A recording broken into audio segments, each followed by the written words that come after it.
আসসালামু আলাইকুম সবাইকে। কেমন আছো তোমরা? আশা করি সবাই ভালো আছো। সম্পূর্ণ ভিডিও জুড়ে আমি তোমাদের সাথে আছি ফারহানা আক্তার অ্যানি। আবার নতুন আরেকটি ভিডিও নিয়ে তোমাদের সামনে হাজির হয়ে গেলাম। এর আগে আমি ব্যবসায় উদ্যোগ বইয়ের প্রথম অধ্যায়ের ব্যবসায় পরিচিতি, ব্যবসায় কি, ব্যবসায় কাকে বলে এই বিষয়ে বিস্তর আলোচনা করেছি। তোমাদের জন্য বেশ কিছু নোট তৈরি করেছিলাম, যেগুলো আমি পূর্ববর্তী ভিডিওতে দিয়েছিলাম। যারা ক্লাসটি দেখোনি তারা চাইলে আগের ক্লাসটি করে এই ক্লাসটি করতে পারো, তাহলে তোমাদের এই সামনে যতটুকু আমি পড়াবো ততটুকু বুঝতে সুবিধা হবে। এবং প্রত্যেকটা ক্লাসে আমি আসলে নোট করে করে তোমাদের জন্য নোট লিখে দিচ্ছি। এই নোটগুলো আসলে তোমাদের কি কাজে লাগবে বা কেন আমি নোট দিচ্ছি।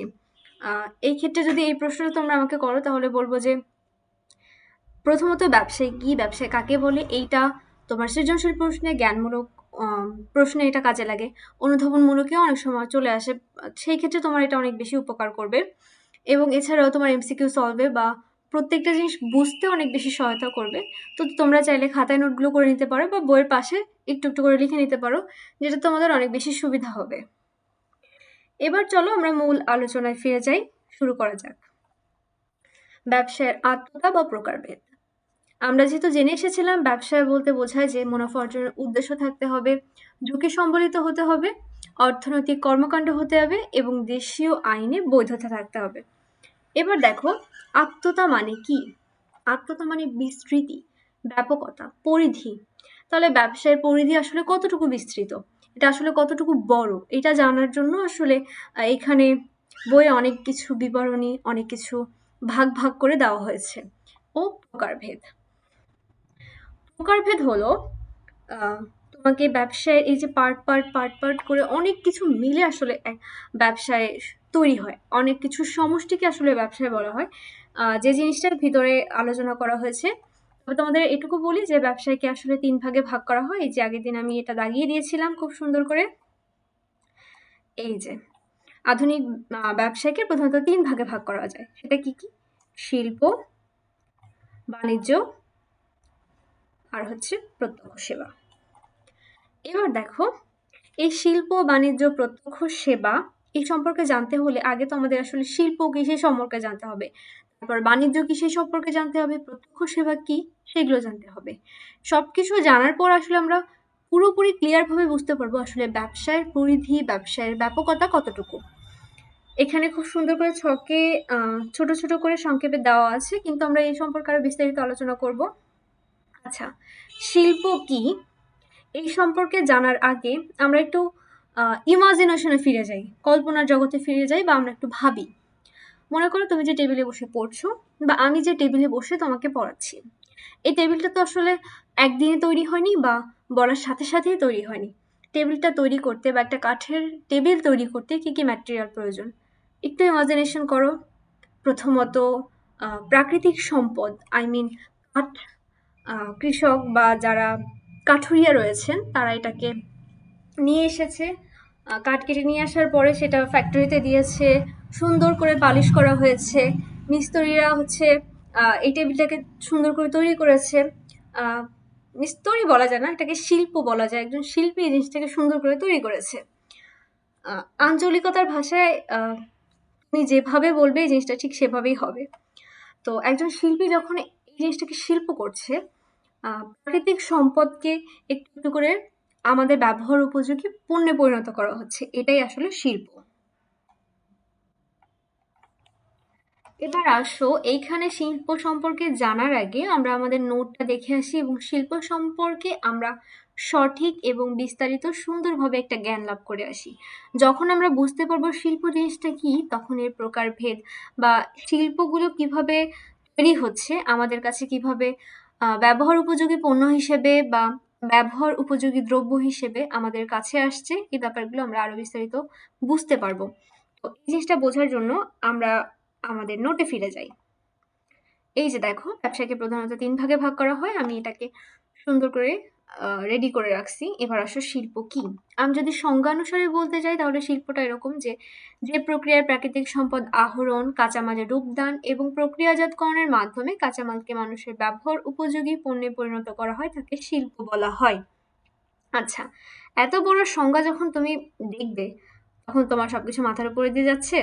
একটু একটু করে ভেঙে ভেঙে যখন তুমি পড়বে বা বোঝার চেষ্টা করবে, ঠিক তখনই তোমার কাছে প্রত্যেকটা জিনিস অনেক বেশি সহজ মনে হবে। খেয়াল করো, যে প্রক্রিয়ায় প্রাকৃতিক সম্পদ আহরণ। আচ্ছা, আমরা একটা টেবিলের কথা চিন্তা করেছিলাম, ইমাজিনেশন করেছিলাম যে আমি যে টেবিলটিতে পড়ছি বা তোমরা যে টেবিলটিতে পড়ছো সেটা আসলে প্রাকৃতিক সম্পদ থেকেই তৈরি হয়েছে। প্রকৃতি থেকে সম্পদ আহরণ করা হয়েছে, কাঠ বা এই ধরনের প্রাকৃতিক যে সম্পদ সেটাকে আহরণ করা হয়েছে। তারপর এই কাঁচামালকে আচ্ছা, আরেকটা ব্যাপার, আমরা যখন প্রকৃতি থেকে সম্পদ আহরণ করতেছি তখন তো আসলে একটা গাছ কেটে নিয়ে চলে আসতেছে। তো গাছটাকে কাটার পরে যে সুন্দর কাঁচামালটা তৈরি হবে, এইটা কে বলা হচ্ছে আসলে কাঁচামালের রূপদান। এরপর বলা হচ্ছে প্রক্রিয়াজাতকরণের মাধ্যমে কাঁচামালকে মানুষের ব্যবহার উপযোগী করে তোলা। প্রক্রিয়াজাতকরণ কিভাবে? এই যে টেবিলটাকে বিভিন্নভাবে একটু একটু করে শেপে আনা, তারপর টেবিলটাকে তৈরি করা হলো, তাহলে এটা কি প্রক্রিয়াজাত করা হলো।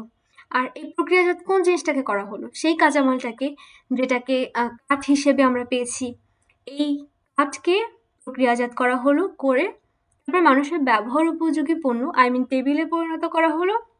আর এই যে সম্পূর্ণ প্রক্রিয়া, এটাকে আসলে শিল্প বলা হয়। তাহলে শিল্পকে শিল্প হতে হলে আসলে কোন কোন গুণাবলী প্রয়োজন? এই যে প্রথমে প্রাকৃতিক সম্পদের ব্যবহার হতে হবে, তারপর সেটি মানুষের প্রয়োজন বা অভাবে কাজে লাগবে। উৎপাদন প্রক্রিয়া, কাঁচামালকে উৎপাদন প্রক্রিয়ার মাধ্যমে আমাদের ব্যবহার উপযোগী পণ্যে পরিণত করা হচ্ছে, এটাকে আসলে উৎপাদন প্রক্রিয়া বোঝানো হচ্ছে। নতুন বা পরিবর্তিত পণ্যের উদ্ভব।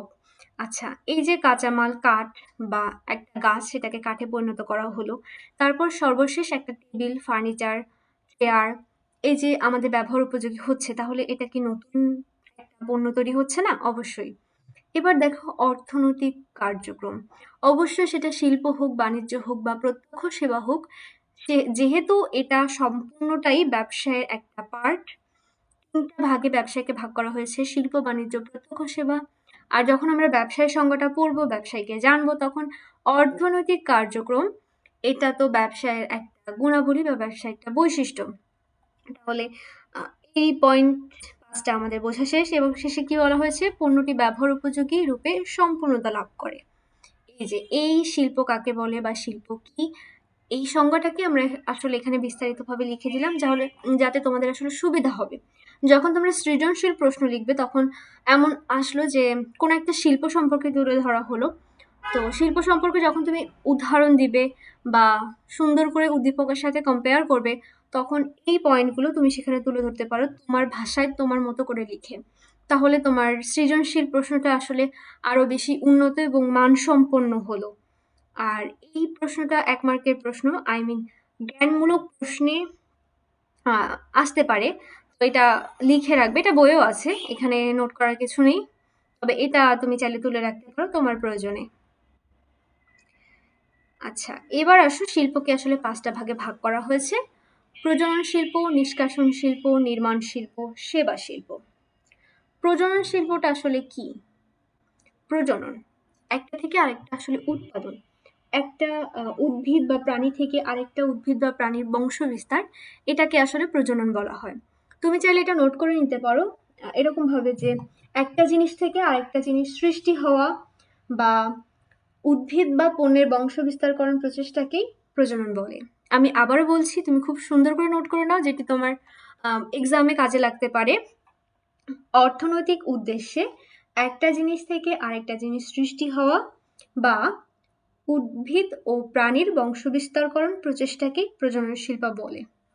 আচ্ছা, এবার আসুন নিষ্কাশন শিল্প। আচ্ছা, এখানে আমি কিছু উদাহরণ দিই, তাহলে তোমার বুঝতে সুবিধা হবে। যেমন একটা থেকে আরেকটা কিভাবে সৃষ্টি হয়। মনে করো নার্সারিতে অনেক গাছ লাগানো হয়েছে এবং ওই একটা গাছ থেকে আরো অনেক গুলো গাছ হচ্ছে তৈরি করা হচ্ছে। কিভাবে বীজ থেকে গাছ তৈরি হচ্ছে, বা একটা ডাল ভেঙে সেটাকে লাগিয়ে যখন দেওয়া হয় তখন সেটা গাছ, নতুন আরেকটা গাছ উৎপাদন হচ্ছে। তাহলে এই যে একটা থেকে আরেকটা গাছ তৈরি হচ্ছে, এখানে গাছ বলতে উদ্ভিদ, উদ্ভিদ ও প্রাণীর বংশবিস্তারকরণ প্রক্রিয়া যেহেতু বলা হচ্ছে বা বোঝানো হচ্ছে। আচ্ছা, প্রাণীর বংশবিস্তার বলতে আমরা এরকম চিন্তা করতে পারি যে মাছ, এটা প্রাকৃতিক সম্পদ, এবং এটা ওই যে আমরা শুরুতেই দেখো শিল্পের যে সংজ্ঞাটা পড়ছি, যে প্রাকৃতিক সম্পদ আহরণ, শিল্পের ভিতর শুরুতেই থাকবে প্রাকৃতিক সম্পদের ব্যাপারটা। তাহলে মাছ এটা তো আসলে প্রকৃতিতে পাওয়া যায় প্রাকৃতিক সম্পদ। এই প্রাকৃতিক সম্পদ থেকে আরেকটা প্রাকৃতিক সম্পদ তৈরি হচ্ছে, মাছের অনেকগুলো বাচ্চা হচ্ছে। এই প্রজনন শিল্প, হ্যাচারি, নার্সারি, এইগুলোরই এক্সাম্পল। আচ্ছা, নিষ্কাশন শিল্প, এটা হচ্ছে ভূগর্ভ থেকে কোনো কিছু টেনে তুলে আনা, নিষ্কাশন। এক্ষেত্রে আমি তোমাকে যদি বলি খনিজ শিল্প, খনিজ সম্পদ, এগুলো আমরা তো ভূগর্ভ থেকে টেনে তুলে আনতেছি, এরকম আর কি। আচ্ছা, নির্মাণ শিল্প, এই যে ঘরবাড়ি নির্মাণ হচ্ছে, রাস্তাঘাট নির্মাণ হচ্ছে, সেতু নির্মাণ হচ্ছে, এগুলো তো একটা শিল্প অন্তর্ভুক্ত, এটা হচ্ছে নির্মাণ শিল্পের অন্তর্ভুক্ত। পরবর্তীতে রয়েছে উৎপাদন শিল্প। আচ্ছা, উৎপাদন শিল্প হচ্ছে এই শিল্পে শ্রম ও যন্ত্রের ব্যবহার হয়, আর এই শ্রম এবং যন্ত্রের ব্যবহারের মাধ্যমে কাঁচামালকে প্রক্রিয়াজাতকরণ করে নতুন আরেকটা সুন্দর চূড়ান্ত পণ্য, যেটা মানুষের ব্যবহার উপযোগী পণ্যে পরিণত হয়। যেমন ইস্পাত শিল্প, বস্ত্র শিল্প, তারপর আছে সেবা শিল্প। আচ্ছা, তুমি ভাবো যে তুমি ব্যাংকে অ্যাকাউন্ট করেছো এবং সেই অ্যাকাউন্টে তুমি টাকা রাখতেছো, বা ব্যাংকে তুমি গেছো, এই প্রতিষ্ঠানটা তোমাকে সেবা দিচ্ছে। আবার দেখো, বিদ্যুৎ, গ্যাস উৎপাদন ও বিতরণ, এগুলো আসলে সেবা শিল্পের অন্তর্ভুক্ত। আচ্ছা, এই বিষয়ে আমরা টুকটাক ধারণা নিলাম, এবার বইয়ে কি বলা হয়েছে আমরা সেখানে ফিরে যাই। ওকে, চলে আসছি। এবার দেখো, শিল্পকে এই আচ্ছা, শিল্পকে উৎপাদনের বাহন হিসেবে বিবেচনা করা হয়। এই যে শুরুতেই বলা হয়েছে যে একটা জিনিস নিয়ে এসে সেটাকে নতুন করে ব্যবহার উপযোগী পণ্যে, মানুষের ব্যবহার উপযোগী পণ্যে পরিণত করা হয়। মানে আমি একটা জিনিস থেকে আরেকটা জিনিস তৈরি করতেছি, উৎপাদন করতেছি, এজন্য আসলে শিল্পকে উৎপাদনের বাহন হিসেবে বিবেচনা করা হয়। আচ্ছা, এই লাইনটা খুবই গুরুত্বপূর্ণ, এমসিকিউতে আসতে পারে, সো এটা খেয়াল রেখো। আচ্ছা, এরপরে আছে যে প্রক্রিয়ায় প্রাকৃতিক সম্পদ আহরণ, কাঁচামালে রূপদান এবং প্রক্রিয়াজাতকরণের মাধ্যমে কাঁচামালকে মানুষের ব্যবহার উপযোগী পণ্যে পরিণত করা হয়, তাকে শিল্প বলা হয়। আচ্ছা, একটু আগে যে আমি সংজ্ঞাটা দেখালাম তোমাদের, সেই সংজ্ঞাটাই আসলে এখানে বলা হয়েছে। এরপর শিল্পকে আসলে 5 ভাগে ভাগ করা হয়। এই দেখো, এই যে চার্টটা দেওয়া হয়েছে, এই চার্টটার ভিতরও এই জিনিসটা তুলে ধরা হয়েছে, তবে নিচে আসলে বিস্তারিতভাবে আলোচনা করা হয়েছে। এই যে দেখো, প্রজনন শিল্পে উৎপাদিত সামগ্রী পুনরায় সৃষ্টি বা উৎপাদন কাজে ব্যবহৃত হয়, নতুন করে সৃষ্টি হয়। আচ্ছা, এই সংজ্ঞাটা তো যখন তোমার অনুধাবনমূলক প্রশ্নে আসবে তখন তুমি এতটুকু দিলে তো আসলে হবে না। শিল্প কি বা প্রজনন শিল্প কি ব্যাখ্যা করো। তো ব্যাখ্যা করার জন্য তোমার আরেকটু কিছু জানা প্রয়োজন। সেক্ষেত্রে তুমি এই দুটো লাইন দিয়ে দিলা আর তোমাকে স্যার 2টা মার্ক দিয়ে দিল, এরকম তো আসলে হয় না। তুমি অনুধাবনমূলক প্রশ্নে প্রথমে জ্ঞানমূলক, তারপরে অনুধাবনমূলক প্রশ্নের উত্তর দিবে। তো জ্ঞানমূলকের ক্ষেত্রে তুমি আসলে বলে নিতে পারো প্রজনন শিল্পটা কি, প্রজনন শিল্প, তারপরে হচ্ছে এটার ব্যাখ্যা দিয়ে দিলে। আমি সেই সংজ্ঞাটি আরেকবার বলতেছি, তুমি চাইলে আবারও নোট করে নিতে পারো। একটি জিনিস থেকে আরেকটি জিনিস সৃষ্টি হওয়া, বা অর্থনৈতিক উদ্দেশ্যে একটি জিনিস থেকে আরেকটি জিনিস সৃষ্টি হওয়া, বা উদ্ভিদ ও প্রাণীর বংশ বিস্তারকরণ প্রচেষ্টাকেই প্রজনন শিল্প বলে। এই যে নার্সারি, হ্যাসারি, হ্যাসারি হচ্ছে যেখানে মাছ উৎপাদন করা হয় আর কি। নার্সারি আর হ্যাসারি, এই দুইটা জায়গা থেকে শুধু এই দুইটা না, আরো অসংখ্য উদাহরণ রয়েছে। উৎপাদিত সামগ্রী পুনরায় সৃষ্টি করা হয় বা উৎপাদন করা হয়। আচ্ছা, পরবর্তীতে আমরা দেখি নিষ্কাশন শিল্প। এই যে বলেছিলাম যে ভূগর্ভ থেকে কোনো কিছু টেনে তুলে আনা, বা এই যেমন আমি খনিজ সম্পদ আহরণ করতে চাই, তাহলে এটা কি ভূগর্ভ থেকে আমার আসলে আনার প্রয়োজন পড়বে। এবার দেখো এখানে কি বলা হয়েছে, নিষ্কাশন শিল্পের মাধ্যমে ভূগর্ভ, পানি বা বায়ু হতে প্রাকৃতিক সম্পদ আহরণ করা হয়। আচ্ছা, যেমন খনিজ শিল্প, এই খনিজ শিল্পের বেশ কিছু উদাহরণ হিসেবে আমরা এরকম বলতে পারি যে কয়লা, কয়লা তো আসলে উত্তোলন করা হয় ভূগর্ভ থেকে। আবার দেখো, প্রাকৃতিক গ্যাস উত্তোলন করা হয়, পাথর ও বালি উত্তোলন করা হয়, লোহা, তামা, তারপর ওই যে চুনা পাথর আছে। তো এই জিনিসগুলো তো আসলে ভূগর্ভ থেকে, বায়ু থেকে, মাটি থেকে বা এই প্রাকৃতিক সম্পদ থেকে আমরা গ্যাস পাচ্ছি। তাহলে এটা আসলে নিষ্কাশন শিল্পের বা খনিজ শিল্পেরই অন্তর্গত। এবার দেখো নির্মাণ শিল্প। নির্মাণ শিল্পের মাধ্যমে রাস্তাঘাট, সেতু নির্মাণ করা হয়। হ্যাঁ, রাস্তাঘাট, সেতু, বাড়ি, বাঁধ, কালভার্ট, তারপরে যে স্কুল, হাসপাতাল, এগুলো আসলে সেবা, মানুষের সুবিধা হচ্ছে, যাতায়াতের সুবিধা হচ্ছে। আহ, এই যে কালভার্ট নির্মাণ হচ্ছে, হাসপাতাল বা স্কুল নির্মাণে আসলে শিক্ষার্থীরাও আসলে সেবা পাচ্ছে। তবে এগুলো তো আসলে নির্মাণ করা হচ্ছে, তারপর সেবা পাচ্ছে। তো এগুলো আসলে সেবা শিল্পের সেবা না, সরি, নির্মাণ শিল্পের অন্তর্ভুক্ত। এবার দেখো উৎপাদন শিল্প। উৎপাদন শিল্পে কি বলা হয়েছে যে উৎপাদন শিল্পে শ্রম ও যন্ত্রের ব্যবহারের মাধ্যমে কাঁচামালকে প্রক্রিয়াজাত করে চূড়ান্ত পণ্যে রূপান্তর করা হয়, যেমন বস্ত্র শিল্প।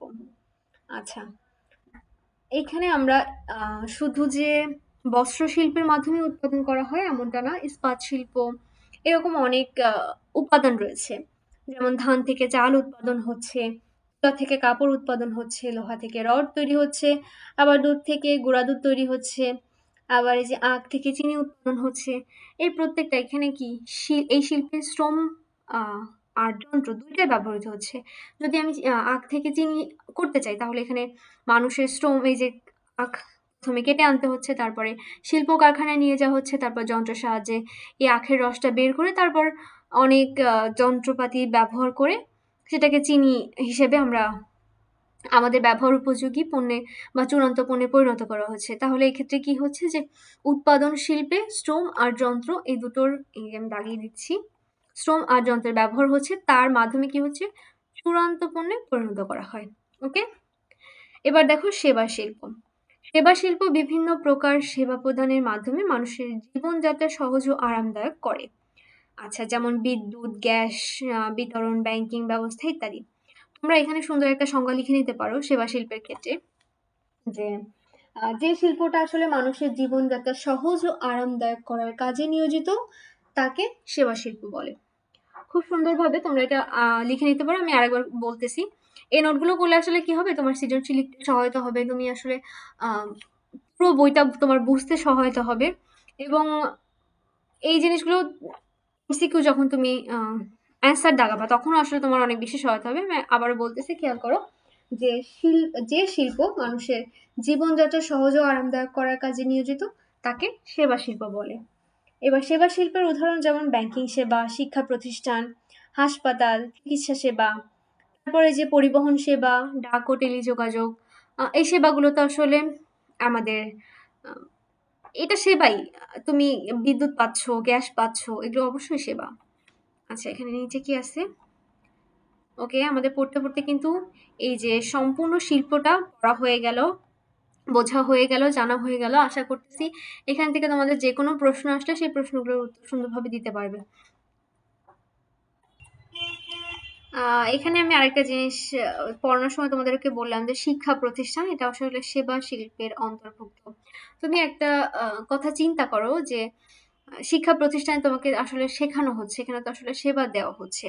হ্যাঁ, তারা আমাদের কাছ থেকে অর্থ নিচ্ছে, এই যে প্রত্যেকটা প্রতিষ্ঠান প্রত্যেকে আমাদের কাছ থেকে অর্থ নিচ্ছে, তাহলে এটা আসলে কিভাবে সেবা হয়? তোমার মনে এই সাধারণ এই প্রশ্নটা আসতেই পারে। হ্যাঁ, সেবা দিচ্ছে এবং এই জন্য তারা আমাদের কাছ থেকে টাকাও নিচ্ছে, কিন্তু তাদের মূল উদ্দেশ্য হচ্ছে সেবা দেওয়া, মূল উদ্দেশ্য অর্থ উপার্জন নয়। যাদের মূল উদ্দেশ্য আসলে অর্থ উপার্জন, তাদেরকে বাণিজ্যিক প্রতিষ্ঠান বলা হয়। যদি আমি বাংলাদেশ ব্যাংকের কথা বলি, সেটা কেন্দ্রীয় ব্যাংক, কিন্তু অন্যান্য যে ব্যাংকগুলো রয়েছে তারা কিন্তু বাণিজ্যিক ব্যাংক, তারা কিন্তু সেবা দানকারী ব্যাংক না, তারা বাণিজ্যিক ব্যাংক। বাণিজ্য করার উদ্দেশ্যেই তারা পরিচালিত হচ্ছে। কিন্তু যে বিদ্যুৎ, গ্যাস উৎপাদন ও বিতরণ, আচ্ছা, এই বিদ্যুৎ সেবা বা শিক্ষা প্রতিষ্ঠান থেকে তুমি যখন সেবা নিচ্ছ, তো তাদের মূল উদ্দেশ্য ইনকাম করা না, তোমাকে শেখানো, একটা জাতিকে উন্নত করা। এই জন্য আসলে এখানে আম, শিক্ষা প্রতিষ্ঠান সহ হাসপাতাল, চিকিৎসা সেবা, পরিবহন সেবা, ডাক ও টেলিযোগাযোগ সেবা, তারপর ব্যাংকিং সেবা, এই সেবাগুলোকে, এই যে স্বাস্থ্য সেবা, আমি যেটা বললাম যে চিকিৎসা সেবা বা হাসপাতালে যে সেবাটা আসলে দেওয়া হয়, এই প্রত্যেকটা সেবাকে সেবা শিল্পের অন্তর্ভুক্ত ধরা হয়েছে। আচ্ছা, এবার আমরা শুরুর দিকে একটু যাই, যে এই যে ব্যবসায়কে তিনটা ভাগে ভাগ করা হয়েছিল, শিল্প, বাণিজ্য এবং প্রত্যক্ষ সেবা। শিল্প সম্পর্কে আমরা মোটামুটি ধারণা লাভ করেছি। এবার বাণিজ্য সম্পর্কেও আমাদের ধারণা লাভ করা প্রয়োজন। তবে এই ভিডিওটা আহ, শুধু শিল্প এবং এই পার্ট কেন্দ্রিক থাকুক, এবং পরবর্তী ভিডিওতে আমি তোমাদেরকে বাণিজ্য সম্পর্কে বিস্তারিত আলোচনা করব, এবং এই বাণিজ্য সম্পর্কে অনেক নোট এবং সুন্দর সুন্দর নোট তোমাদের জন্য রেডি করেছি, যেটি পরবর্তী ভিডিওতে দিব। তোমরা পরবর্তী ভিডিও দেখার জন্য আমার চ্যানেলটি সাবস্ক্রাইব করে রেখো, যে যেখান থেকে দেখতেছো, ফেসবুক বা ইউটিউব থেকে, আমার চ্যানেলটি ফলো করে রেখো বা সাবস্ক্রাইব করে রেখো, যাতে তোমাদের কাছে ভিডিওগুলো তাড়াতাড়ি পৌঁছাবে। আর তোমাদের যদি কোনো সমস্যা হয় অবশ্যই আমাকে জানাবে। আমি প্রত্যেকটা কমেন্টের উত্তর দেওয়ার চেষ্টা করব, বা তোমাদের সমস্যাগুলো নিয়ে পরবর্তী ভিডিওতে সমাধান করার চেষ্টা করব। আজকে এই পর্যন্তই। আল্লাহ হাফেজ।